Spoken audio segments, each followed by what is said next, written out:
Hey, you think your lag was bad? Jesus had to wait 3 days to respawn.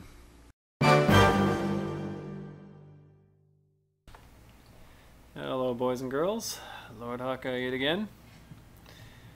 Seems the big collective defense seems to be the big thing people are talking about these days. I'm not going to go into the details of that. There's lots of people already talked about that, and there's lots of theories going around.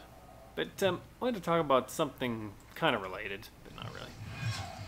I was talking on someone's video who was criticizing collective defense with the old free rider argument. Yes, never heard that one before. Genius.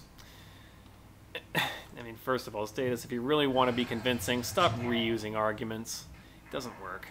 Anyways, I'm getting a little off there. Anyway, I talked about the free rider argument, why it's not true, there's no evidence to back it up, and why you can see evidence to the contrary if you'll actually take a second to look. But there was a deeper problem with his argument that I didn't address because it would have been wasted there anyway. The big thing is, they say that, oh, the free riders will come along, people won't want to pay because someone else isn't paying, and eventually public interest will dwindle, and then there'll be no more collective defense. Oh no. Here's the thing.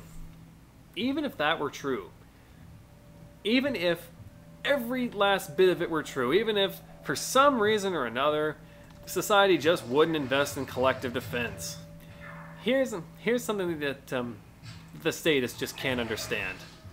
Even if that's true, who the frick cares? What am I going on about now? You see, if people don't pay for collective defense, well, all that means is they're more concerned about collective defense than they are about an invasion. Or for some reason or another, they don't think it's worth it. They think we don't need it, they think we can handle ourselves fine, or they may think, or maybe they're more afraid of a collective defense agency becoming a problem than any actual invasion would. Who knows? Lots of reasons. But this is what makes status so ridiculous sometimes. It's the ego. God, because when you argue against that, when you say, "No, but they need it. We got to give it to them, and since they won't pay for it, we got to force it on them."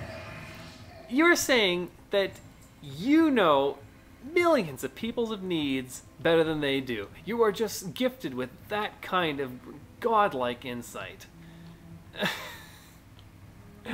And they wonder why we laugh at them. Well, that's why, because statism turns you into an arrogant twat.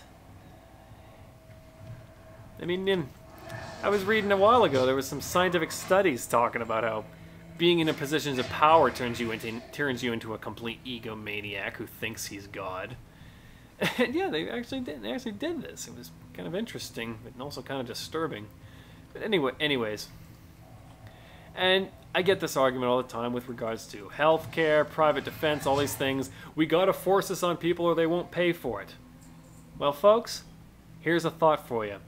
If you simply, try as you might, cannot convince people to buy into an idea, it probably wasn't that great an idea in the first place. I'd suggest you get over it. I mean, this is the kind of modesty that anarchy includes. Like when people say, "How are we going to do this? How are we going to do this?" I say, "I don't know. I don't know everything." It's the statists who say they know everything, and they don't. They keep saying they do, but they never demonstrate it. Yeah, like who's going to take care of the poor? I don't know. But what I can tell you is that the state right now is hurting the poor, so get rid of the state and would be a hell of a good start, whatever the plan might be. And same thing with collective defense. The state hurts collective defense. It pisses off other countries and we end up getting hurt for it. So get rid of the state, and probably the biggest reason anyone would ever have to attack the country is gone. So I'd say that would be one hell of a good start, wouldn't you? Anyway, that's just today's little thought. Think about that for a while. And till next time, be aware and be wise.